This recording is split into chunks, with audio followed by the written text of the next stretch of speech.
From the Library of Congress in Washington, D.C. Good evening and welcome. My name is Jessica Flynn. I work in the literature program at the National Endowment for the Arts, and I'm thrilled to be introducing the poet Marilyn Chin to you today. Open Hard Love Province, Marilyn Chin's newest book of poetry, and you'll encounter poems that are constantly negotiating borders and boundaries between the living and the dead, between the natural world and the interior world, between the ancient and the modern, between cultures and races. By and large, this book is one of elegies, poems of loss and grief. And Chin draws upon Eastern and Western traditions to weave together the themes of love, death, exile, race, and identity with devastating directness and vulnerability. These are poems attuned to the connections between us in all their fickleness and fragility. Chin's previous books of poetry include Rhapsody in Plain Yellow, The Phoenix Gone, The Terrace Empty, and Dwarf Bamboo. Demonstrating her impressive range in both style and genre, she has also published Revenge of the Mooncake Vixen, A Manifesto in 41 Tales, a structurally inventive novel that is extraordinarily funny, imaginative, and often, not surprisingly, shattering. Born in Hong Kong and raised in Portland, Oregon, we're proud to say that she received 2 National Endowment for the Arts fellowships, both relatively early in her career. Most recently, Hard Love Province won the 2015 Ainsfield-Wolf Prize for Poetry, a national prize for literature that confronts racism and examines diversity. Chin has been recognized with many other awards for her poetry, including 5 Pushcart Prizes, the PEN Oakland Josephine Miles Literary Award, the Stegner Fellowship, and the Radcliffe Institute Fellowship at Harvard, among many others. She is featured in a variety of anthologies, including the Norton Anthology of Literature by Women, the Norton Introduction to Poetry, and the Oxford Anthology of Modern American Poetry. Please join me in welcoming Marilyn Chin.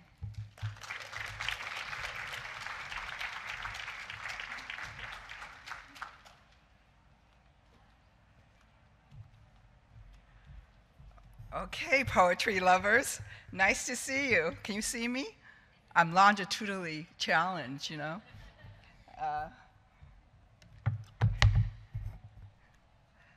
Can you see me back there? Okay. Okay, so great to be here. I'm going to open with this this poem called "How I Got That Name" for my friend Biography. She loves this poem, and I guess it's one of those signature poems I must read. Otherwise, somebody will say, "Why didn't you read How I Got That Name?" So here is "How I Got That Name," an essay on assimilation. I am Marilyn Chin. Oh, how I love the resoluteness of that first person singular, followed by that stalwart indicative of be, without that uncertain ing of becoming. Of course, the name had been changed somewhere between Angel Island and the sea, when my father, the paper son, in the late 1950s, obsessed with the bombshell blonde, transliterated Mei Ling to Marilyn. Nobody dared question his initial impulse, for we all know lust drove men to greatness, not goodness, not decency. There I was, a wayward pink baby, named after some tragic white woman, swollen with gin and Nembutal. My mother couldn't pronounce the R. She dubbed me #1 female offshoot for brevity. Henceforth, she would live and die in sublime ignorance, flanked by loving children, the kitchen deity, when my father dithers, a tomcat in Hong Kong, trash, a gambler, a petty thug, who bought a chain of chop suey joints in Piss River, Oregon, with bootleg Gucci cash. Nobody dared question his integrity, given his nice, devout daughters and his bright, industrious sons, as if filial piety were the standard by which all earthly men were measured. Oh, how trustworthy our daughters, how thrifty our sons, how we managed to fool the experts in education, statistics, and demography. We're not very creative, but not adverse to rote learning, rote learning, rote learning. Indeed, they can use us. But the model minority is a tease. We know you are watching now, and we refuse to give you any.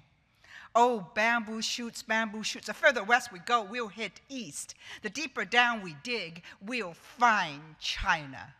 History has turned its stomach on a black polluted beach where life doesn't hinge on that red wheelbarrow.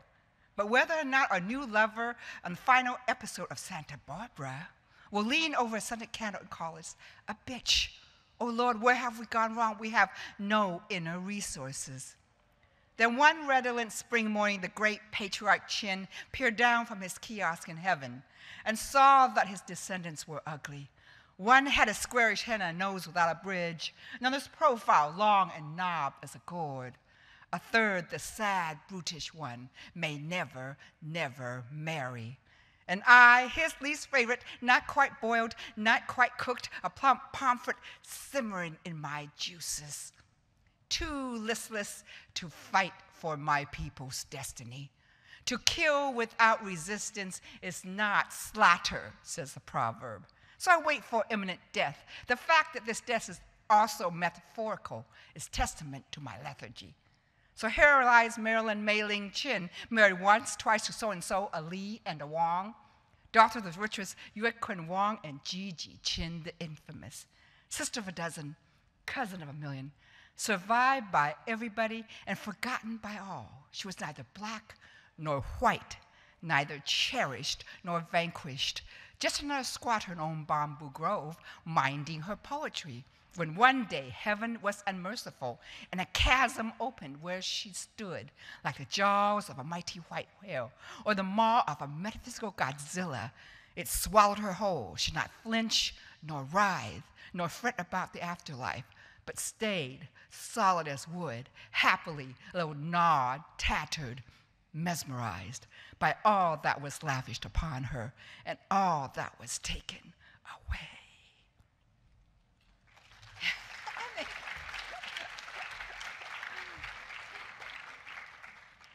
My new friend, my sister immigrant over here, Biography. Okay, I'm here to celebrate my new book of poems called Hard Love Province. As Jessica said, it's a book of elegies. I lost two boyfriends, my mother and my grandmother, within 15 years. So the book is grounded by elegies. But of course, I have some bad girl haiku and some weird stuff within the book as well. So I'm going to begin with a poem called Beautiful Boyfriend. And if you want to see a version of this, you can find it in the Poetry Foundation website. And there's also some discussion of it. But this is written for my love, Don Lone Wolf, who died in 2011. Beautiful boyfriend. My skiff is made of spicewood. My oars are cassia bracked. Music flows from bow to starboard. Early Mozart, cool side of Coltrane, and miles of miles. Cheap California Merlot and my new boyfriend. My beautiful boyfriend, please shave your head at the Miramar barbershop. Take the tonsure. Bow toward the earth, prostrate and praise. Breathe in the goddess's potent citron. Bullet, don't shoot him, he's my draft horse. Night scope, don't pierce him, he's my love stalk. Sniper, who are you? High on the roof. Stop for a slow cigarette, let him escape. If I could master the 9 doors of my body and close my heart to the cries of suffering, perhaps I could love you like no other, float my mind toward the other side of hate. The shanty towns of Tijuana sing for you. The slums of Little Sudan hold evening prayer. One dead brown boy is a tragedy. 10,000 is a statistic. So let's fuck, my love, until the dogs pass. All beautiful boyfriends are transitory. They have no souls. They're shiny brown flesh. Tomorrow they'll turn into purple festering corpses, fissured gored by myriad flies. My boyfriend drives up in his late Humvee, says, we're going to hunt bin Laden. We'll sleep in caves and roast wild hare and rise to praise the bright red sun. Down the Irrawaddy River, you lay yourself to sleep. No sun, no moon, no coming, no going, no causality, no personality, no hunger, no thirst. Malaria deltas, typhoidal keys, tsunamis don't judge, calamity grieves no one. The poor will be submerged, the rich won't be saved. Purge the innocent, sink the depraved. You push down my hand with your bony hand. The fox hair brush lifts and bends. There's no revision in this life. One bad stroke and all is gone. What do I smell but the perfume of transience? Crushed calyxes, rotting floams. Let's write pretty poems, pretty poems, pretty poems. Mask stale pogroms with a sweet whiff of oblivion. Okay, thanks. Thank you. Oh, it's kind of hard to read these elegies. But I'm going to read some bad girl haiku. Let's do that, right? Ship-shaped a little, change the tone. Let me talk about these haiku. I wrote them. I wrote the first draft of the artist colony at Yaddo. These guys were having a haiku party without me.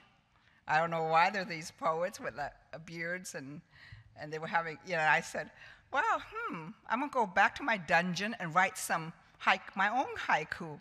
I'm going to write some bad girl, libidinous, anti-Zen haiku.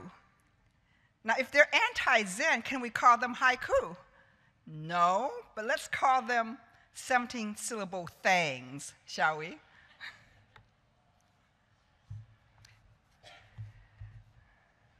100 red fire ants scouring the white peony. Fallen plum blossoms return to the branch. You sleep, then harden again.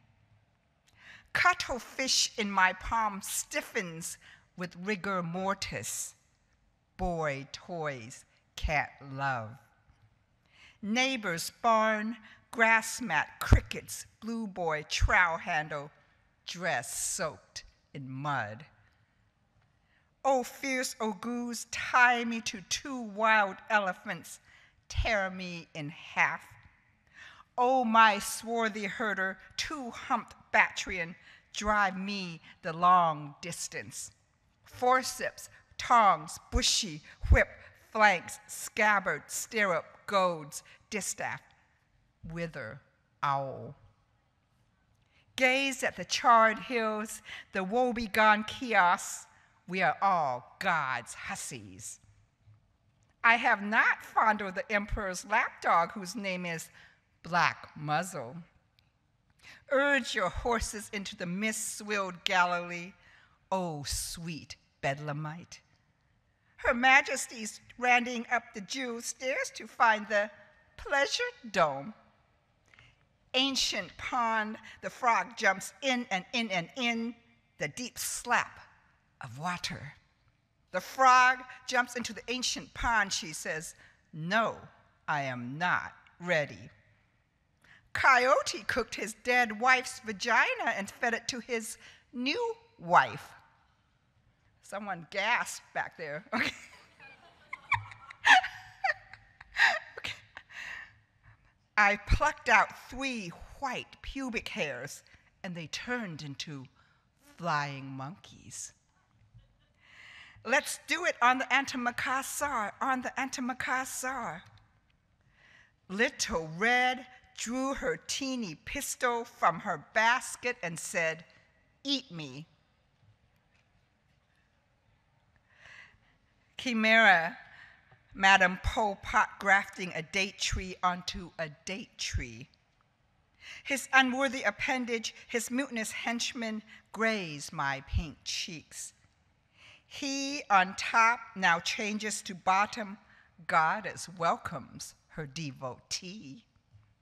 Fish, fish, fowl, fowl, mock me, Mistress Beancurd. I am both duck and essence. Sing, sing, little yellow blight. Rage, rage against the dying of the light. Don't touch him, bitch. We're engaged, and besides, he's wearing my nipple ring.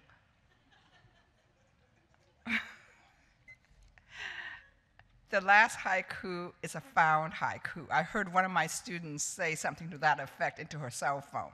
So that's a found haiku. Okay.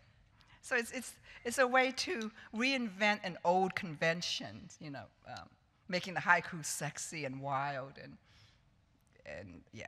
So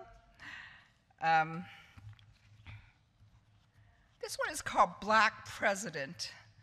I think we don't write enough poems for our Black president. Have you written one for him? Anyone here wrote a poem for our dear beleaguered president? No? Heck no? Okay. I wrote this one for him. I hope I don't know, he won't understand it. It's weird, okay? and I call it a Hapa sonnet. That means it's a half sonnet, half Chinese lyric. Black president. If a black man could be president, could a white man be his slave? Could a sinner enter heaven by uttering his name? If the Terminator is my governor, could a cowboy be my king? When shall the cavalry enter Deadwood and save my prince? An exo-cannibal eats her enemies. An endo-cannibal eats her friends. I'd rather starve myself silly than to make amends. Blood on the altar, blood on the lamb. Blood in the chalice, not symbolic, but fresh. So I compared the president to Jesus Christ. Is that wrong to do? Is that weird? I see some of you have my fiction book. So may I read a little tale? I cross-dress sometimes and write fiction. And I write these things, these little prose poems. This one is called Study Hall Deterritorialized. And this is in a Japanese prose poem form called the haibun, in which the prose piece is punctuated by a little haiku in the end. But you will know what I punctuated a little verse in the end, and you will recognize the verse. This is written for Gwendolyn Brooks. And I wrote the first draft after a class, one of my classes at San Diego State, in which the people were arguing and yelling at each other over a poem. And I couldn't figure out whether they were arguing, they were loving each other, or hating each other. So it's like, it's one of those crazy arguments. So I wrote this poem for them. The brown boy hits me, but says he's sorry. The brown girl, his sister, says it's because he likes me. I say, yuck, he likes me. Well, I hate him. The black girl pinches me and says, scaredy cat, tattletale, little pussy. I dare you to hit back. The white girl grabs my Hello Kitty purse and spills my milk money. I karate chop her arm. The white boy says, my father says that your father's egg rolls are made of fried rat penises. I answer, yep, My father says that the reason why his egg rolls are made of fried rat penises is because Americans are weirdos and like to eat fried rat penises. The black girl laughs deep from her gut and high-fives me. Just as I am redrawing the map, my little fresh-off-the-boat cousin from Malaysia starts weeping into her pink shawl like a baby. Wah, wah, wah, wah, wah. The white girl muffles her ear. Can't you shut her up? I say, don't cry, little cousin. It's not as bad as it seems. It's verse. Is that a bad pun? Oh, that is really bad. I'm sorry.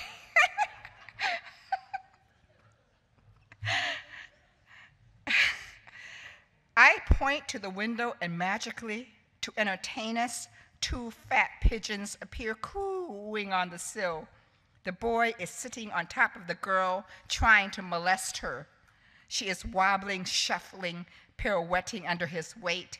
He is pecking a red bald spot on her skinny neck and singing, "We real cool, we real fools, we real cool, we real fools." Finally, we all laugh as one, laughing and laughing at God's beloved creatures behind this spectacle against all odds from the west. A strong explosion of sun bullies through the big gray loogie of a cloud. I want to write a poem with the word loogie in it, that's. You want to hear anything, any of my friends over here? Anything you want to hear? Huh? I can't hear, what? Did somebody say something? Did somebody made a request? Okay. Okay, I guess not. Okay.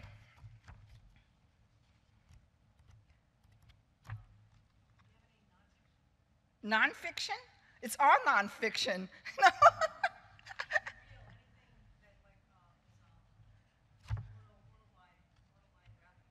Anything's okay. Well, it's all autobiography. Okay. Let me sing a blues poem. The canary died in the gold mine. Her dreams got lost in the sieve. The canary died in the gold mine. Her dreams got lost in the sieve. Her husband, the crow, killed under the railroad. The spokes has shorn his wings. Something's cooking in Chin's kitchen. 10,000 yellow-bellied sapsuckers baked in a pie. Something's cooking in Chin's kitchen. 10,000 yellow-bellied sapsuckers baked in a pie. Something's cooking in Chin's kitchen. Die, die, yellow bird, die, die. Oh, crack an egg on the griddle. Yellow will ooze into white. Oh, crack an egg on the griddle. Yellow will ooze into white. Run, run, sweet little Puritan. Yellow will ooze into white. If you cut my yellow wrists, I'll teach my yellow toes to write. If you cut my yellow wrists, I'll teach my yellow toes to write. If you cut my yellow fists, I'll teach my yellow feet to fight. Do not be afraid to perish, my mother. Buddha's compassion is nigh. Do not be afraid to perish, my mother. Our boat will sail tonight. Your babies will reach the promised land. The stars will be their guide. I am so mellow yellow, Buddha sings in my veins. I am so mellow yellow, Buddha sings in my veins. Oh, take me to the land of the unreborn. There's no life on earth without pain.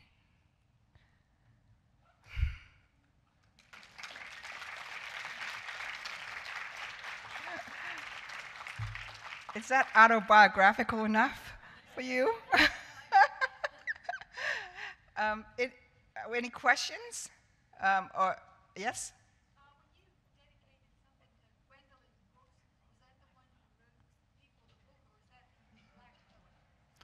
Oh, yeah, Gwendolyn Brooks, the one who wrote, yeah, real cool. The one with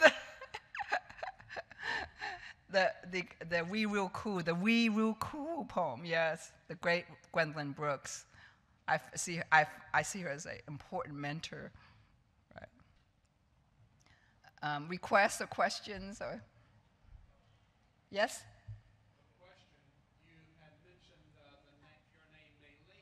Mm-hmm. What you got on there? Yeah. Oh, okay. I thought my voice carried a lot for being in the military for a time. But I was curious about the meaning of it. My then wife had named our first dog and only dog, Mei Ling. And well, that's nice. I was wondering where she got that from, you know, and the only place that I had heard it previously was in Flower Drum Song, where the lady's on this boat and she's asked her name and she says, "I'm Mei Ling, the Virgin."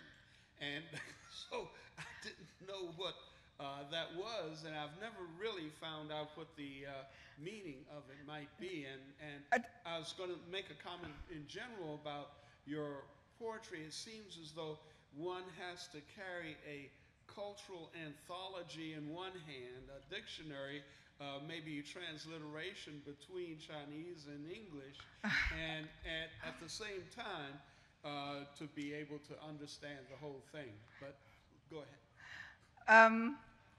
Okay, Mei Ling. Okay, do you? Okay, I don't know how good your history is. Do you remember Song Mei Ling? A lot of girls my generations were named after Song Mei Ling, and the who was married to Sun Yat-sen. Yeah, go ahead. I'm not familiar with that name, ma'am. It's Sun Yat-sen. Actually, Sun Yat-sen and Chiang Kai-shek married the Song sisters. One is named Song Mei Ling. One is named Song what's it? Does someone remember? Song Ching Ling. And so for a general, people were mad about Song Mei Ling. So my generation, I was born in the late 50s. People were named a lot the girls under Song Mei, after Song Mei Ling. So, but Mei Ling is a common name, right? It means beautiful belle. Oh God, gosh, don't. But that's it's a real common name for my generation, and I like to, I'm kind of a poetry nerd. So some poems I have little secret things I do in poems, and sometimes I have little messages, and sometimes some of the poems begin as Chinese lyrics, and I try to invent a hybrid form where in this book there are sonnets. I call them sonnet-nese. They're like half Chinese lyrics and half sonnets. So I invent these new forms, and it's just fun. It's like I'm a total poetry nerd, right? So I wanted to create a Chinese American poetics, a Chinese American poetry. I'm always talking back to Ezra Pound and those guys who feel that they're modernists, who have a claim on Chinese poetry. So I want to put my version of the Images poem in Chinese American poetry on the map. So I'm often reinventing new forms, hybrid forms, having a great time doing so. And recently I'm cross-dressing into low fiction, so that's fun too. Yeah. Go ahead. Oh, you want me to read something from what would you like to hear? The title poem is like 5 pages long. Sister, you're a real nerd, a real poetry nerd. That's great. It took me 10 years to write that title poem, but I can't remember. Is there another poem in there? One here? I also like The Cock's. Okay, could you bring it up? I don't have a copy of that. Thank you, sister. This seems like nice to have poets in the audience. The cock's wife. But this cock is not a nasty, it's not like, you know what, it's not like an appendage.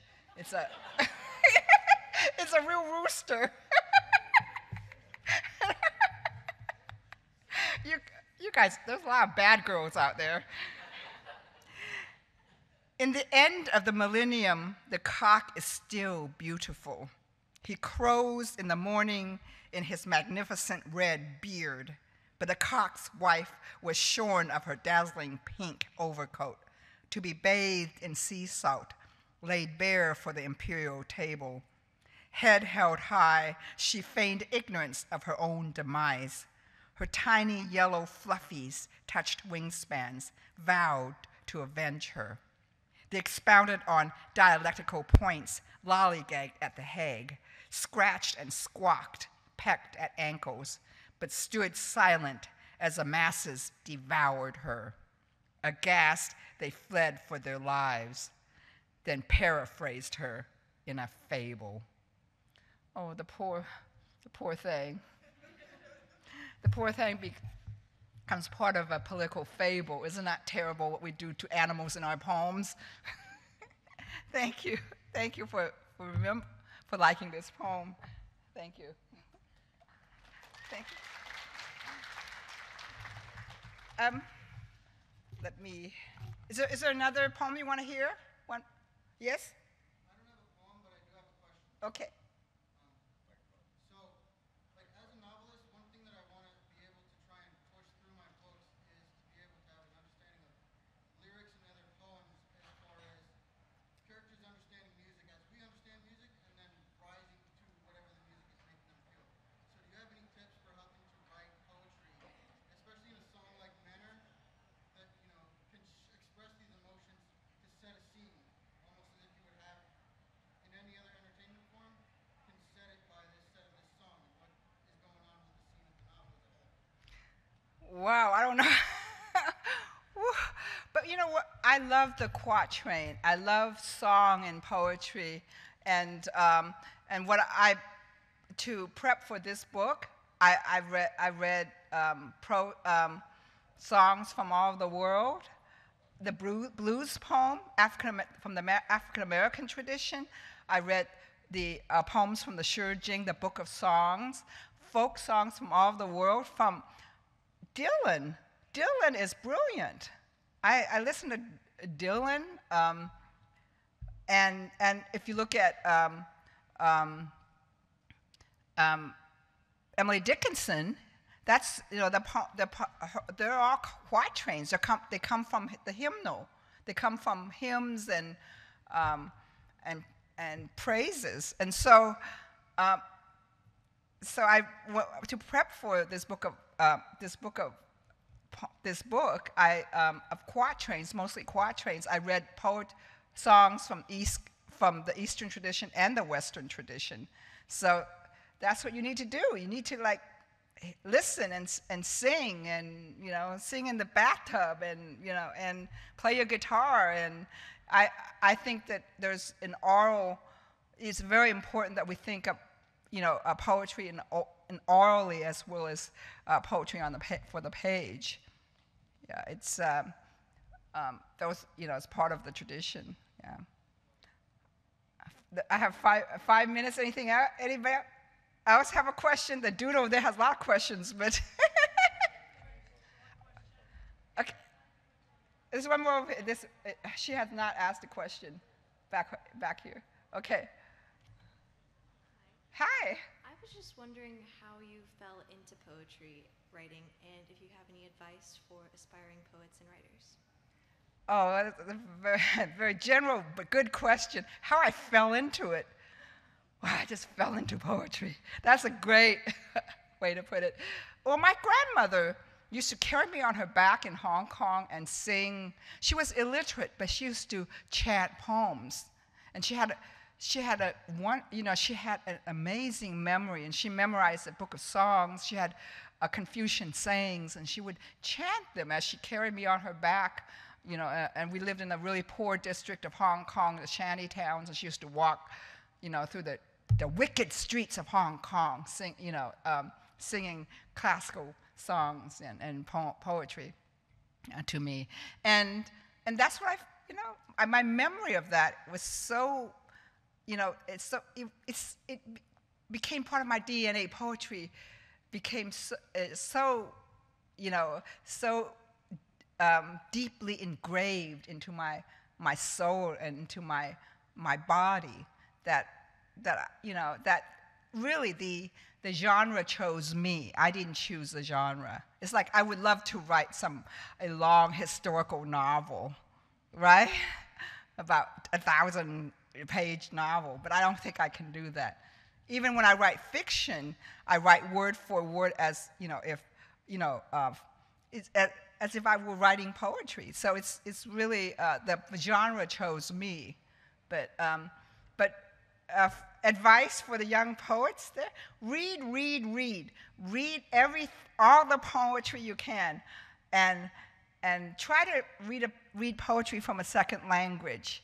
And the first draft is from God, the rest is hard work. It's like, that long poem that the sister loves from my third book, it took me 10 years to write that damn thing. It took me 10 years to write the novel. I don't know, it's the love of the craft, and so my advice is to read everything you can. Know the genre, love the genre. That's because it will, if you're good to your poem will be good to you, right? So, is that a good answer for you? 2 minutes. One more? Okay. Huh? May I ask you one more question? Okay. I've noticed recently there's been a lot about celebration of China's defeat of the Japanese in the war of aggression that had taken place. I noticed also that in terms of when Japan surrendered, it surrendered to MacArthur, but I did not see any Chinese people represented there, whereas the Chinese people suffered from, as I recall in that particular war, back to 1938 or 31.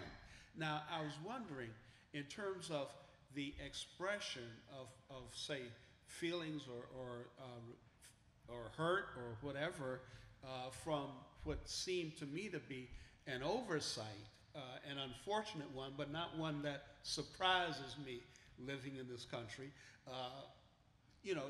If that had inspired any particular poetry from either you or from others with whom you're acquainted. What's wonderful about my generation is when living on the West Coast, and I used to hang out with one of my Asian American friends, and we were into coalition politics. So whatever happened, the Japanese and the Chinese and the Koreans were all, they've fought for centuries, and it's really, it's in the history, and also it's really about, we're all cousins, and we always fight, right? That's, the one wonderful thing about becoming an American and being part of that coalition, the Asian American coalition in the 70s and the 80s, is that we love one another. We work together to forge a new identity, a new poetry, a new literature. That's that's the idea of having this utopian world, where we all we are one, which is really kind of weird and probably schmaltzy, but something about the 70s and the 70s when I first started Kyoko's here, and some of my friends who started the Asian American movement, we forgot about, we put the past aside, and we work in this great coalition where we recognized each other as cousins and sisters, and yeah, and so forth. So, and we were really excited about this new identity, a new, setting the world on fire with this new literature, And so, I guess I'm out of time, but I hope you had a good time. Love poetry, and some of these poems are in the Poetry Foundation website, and I'll be signing books. Yeah, thank you so much. This has been a presentation of the Library of Congress. Visit us at loc.gov.